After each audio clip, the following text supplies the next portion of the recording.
Sign over your grandmother's stocks to Marcus, or you're no longer part of this family. My father didn't knock. He didn't ask how my flight was. He just walked into my childhood bedroom at 7 a.m. on Thanksgiving morning and dropped an iPad on the bed, showing a stock transfer agreement with my signature line highlighted in yellow. My brother Marcus was standing in the doorway, hands shaking, desperate for the 30% stake in Rodriguez Medical Supplies that our grandmother had left me when she died 8 years ago. His company was going public in 11 days, and he needed my shares to maintain majority control, or the entire IPO would collapse. They didn't invite me home after 5 years of silence to reconcile. They invited me home to liquidate me, to save him. I looked at my father's face, the same face that had told me to be the bigger person when Marcus stole my business plan and launched it as his own company a decade ago. The same man who said family doesn't sue family when I wanted to fight back. And sitting there in my old twin bed surrounded by faded posters from high school, I realized I had never been a daughter to them. I was just collateral. They were finally ready to cash in. I didn't cry. I didn't argue. I just looked at the iPad and started calculating the cost of their greed. My job title is Senior Corporate Auditor at Westfield Forensics. That means Fortune 500 companies pay me $180,000 a year to look at their books and find the fraud they don't even know is happening yet. I trace shell companies. I follow money that people think they've hidden in offshore accounts. I find the paper trail that sends executives to federal prison. And sitting there looking at my father and my brother, I realized I had been ignoring the biggest fraud in my own life for 10 years. To understand why I didn't just throw them out immediately, you need to understand the ecosystem of my family. I call it the resource extraction model. In business, some companies exist solely to strip mine valuable assets until nothing is left. In our family, Marcus was the asset everyone was protecting, the golden son who was going to build an empire and put the Rodriguez name on buildings. My parents were the board of directors, making every decision to maximize his value. And me, I was the reserve fund, sitting untouched in an account somewhere, only valuable when Marcus needed a bailout. They didn't think of themselves as abusive. That's what made it so dangerous. They genuinely believed that sacrificing my future to build his was smart resource allocation. It wasn't cruelty to them. It was investment strategy. I remembered the exact moment I understood this, even though I couldn't articulate it back then. It was 10 years ago. I was 24. I had just secured seed funding for my startup, a medical supplies logistics platform that used predictive AI to reduce hospital waste. I had spent 2 years building the prototype in my apartment, working 8 zero-hour weeks while finishing my accounting degree. I had $300,000 in committed funding from 3 venture capital firms and a signed letter of intent from a major hospital network. It was the proudest moment of my life. I brought the contracts home to celebrate with my family. But when I walked into the house, there was already champagne open on the table. Marcus had just gotten accepted into a 6-month executive MBA program at Wharton, a program that cost $120,000 and didn't even guarantee a degree. My mother took the folder from my hands. She flipped through my contracts, nodded absently, and set them down next to the cheese platter. She told me it was wonderful, but that we needed to talk about realistic timelines. She said startups were risky, and that maybe I should focus on getting a stable job first.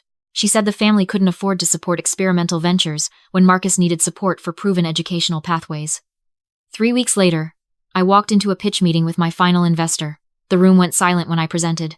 Then the managing partner smiled and said they'd already funded a similar platform, an identical platform, same AI model, same hospital partnerships, same pitch deck formatting. The company was called MedFlow Solutions, and the founder's name was Marcus Rodriguez. My own brother had copied my business plan word for word, used his Wharton connections to get meetings I couldn't access, and launched my idea with my hospital contacts that he got from my laptop when he stayed at my apartment. He stole 2 years of my work in 1 week. When I confronted my parents, my father said I was being dramatic. He said ideas weren't property, and that Marcus had simply executed better. He said if I really believed in my concept, I should be happy someone in the family was making it successful. He told me to stop being jealous and be supportive. Then he wrote Marcus a $50,000 check to help with his initial operating costs.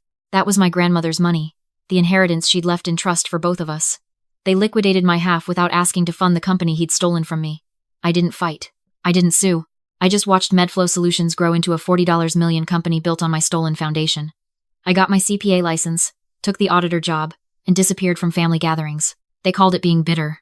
I called it being strategic, because while Marcus was building his empire on my blueprints, I was building something else, a case file. Now, 10 years later, they needed me again. Marcus stood up straighter, trying to look authoritative. He told me this wasn't personal. It was business. He said the IPO required clear majority control, and my 30% stake created complications. He said I could sell to him at fair market value or transfer them as a gift.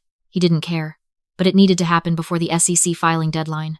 It was the same entitled tone he'd used when he told me I should be flattered he thought my idea was good enough to steal. I looked at my mother. She was wringing her hands, tears forming in her eyes. She told me Marcus had worked so hard, and that this IPO would secure the family's future. She said I had a good job, and didn't need the stocks, like Marcus needed them. She said I could always make more money, but Marcus only had one shot at this. The same logic she'd used to justify stealing my college fund, my business, my inheritance.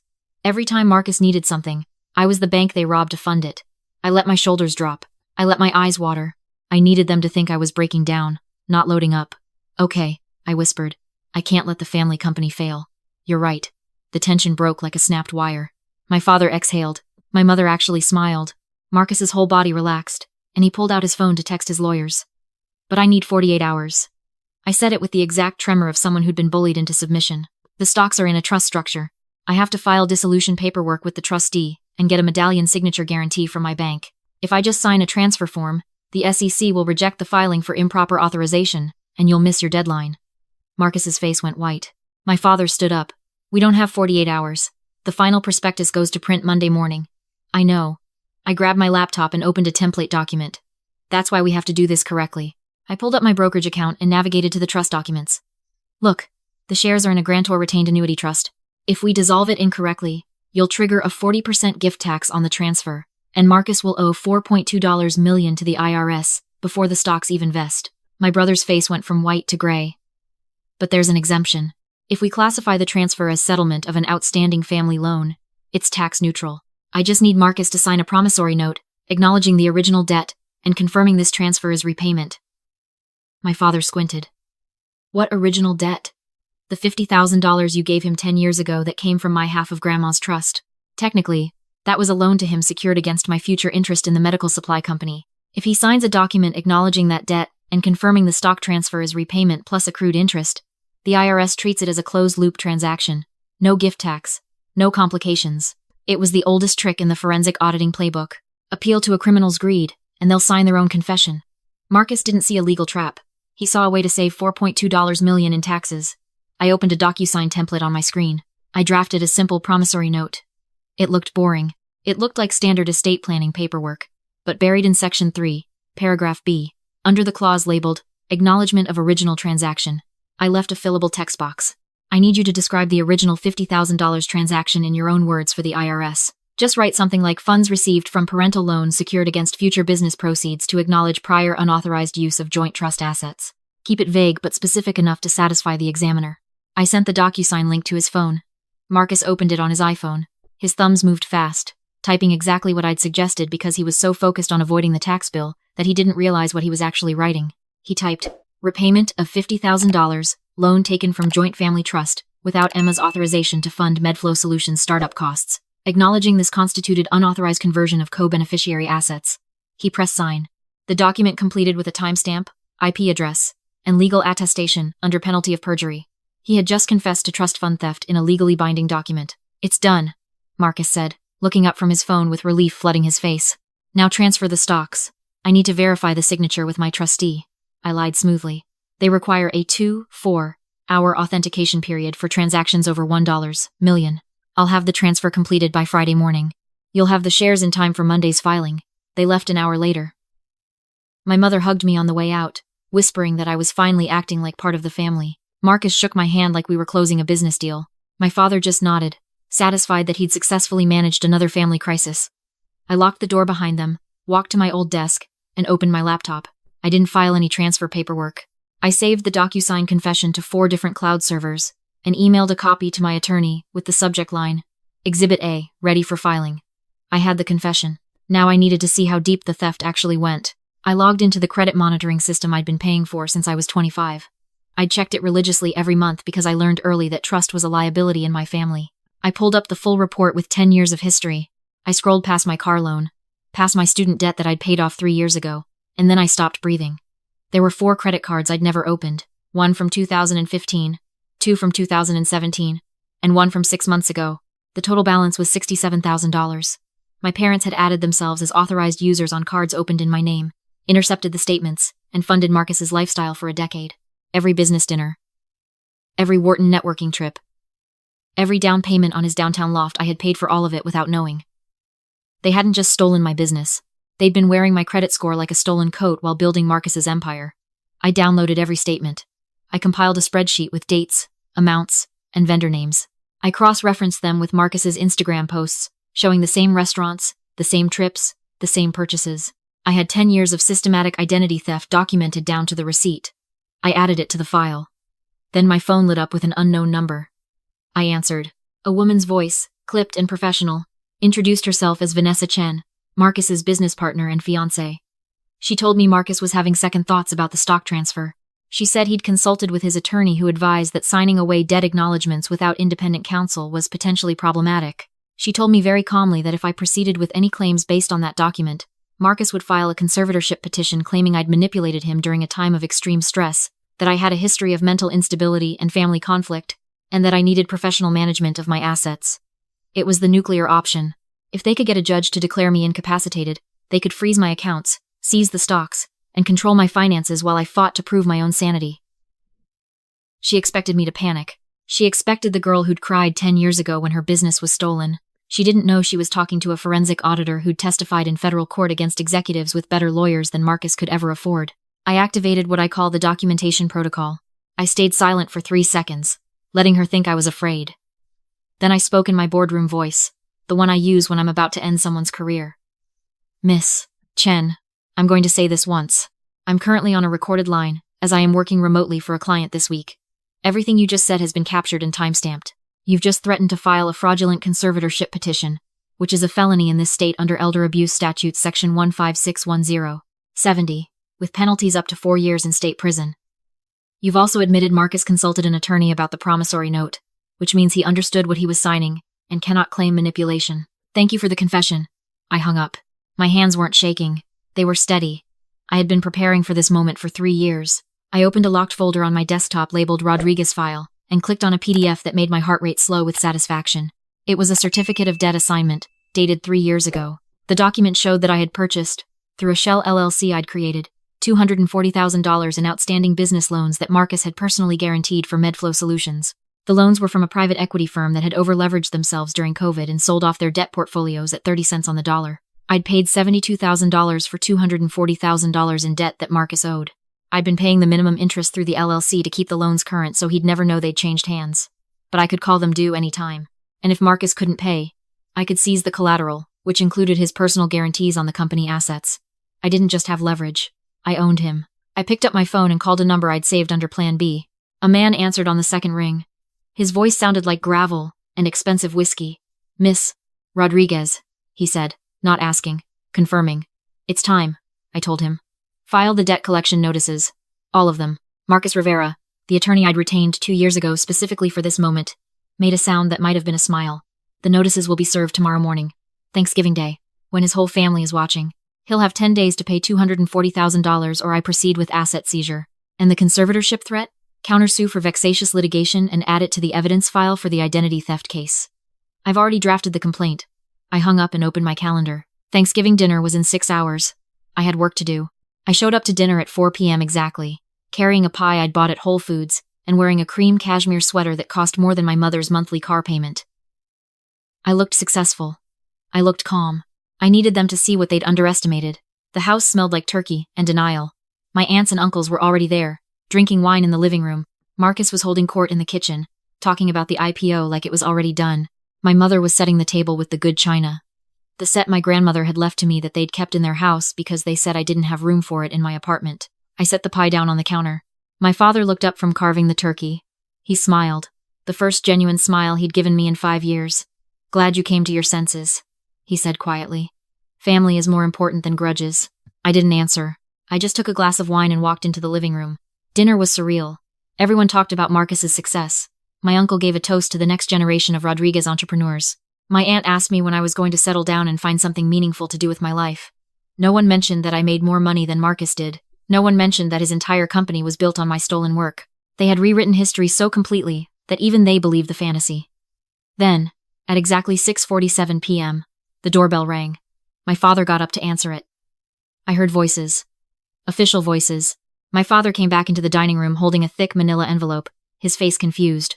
Marcus, he said, someone's here to see you.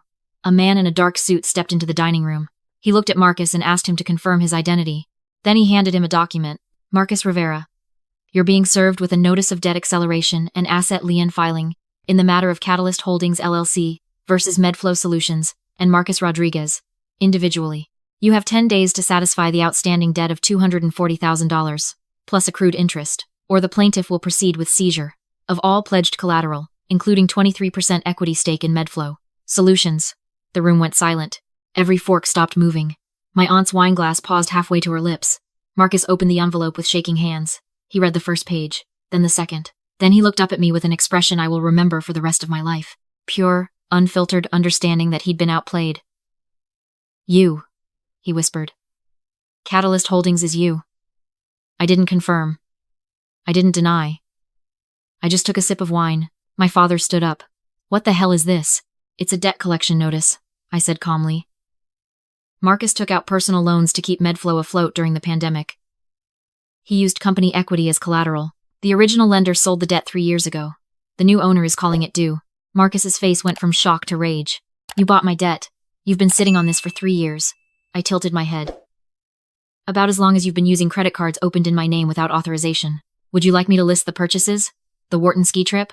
The engagement ring you bought Vanessa? The Tesla Model S? I pulled out my phone and opened a spreadsheet. Because I have receipts.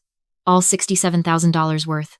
My mother made a choking sound. My father's face turned purple. My uncle set down his wine very carefully. I kept talking, my voice steady and clinical. I also have a signed promissory note from this morning where Marcus acknowledged taking $50,000 from our joint trust fund without my permission. I have 10 years of credit card fraud documentation. I have witness statements from 3 people at my original startup who will testify that Marcus stole my business plan. And I have a very patient attorney who's been building a case file for 36 months. My brother stood up so fast his chair fell over. You're bluffing. You can't prove any of this.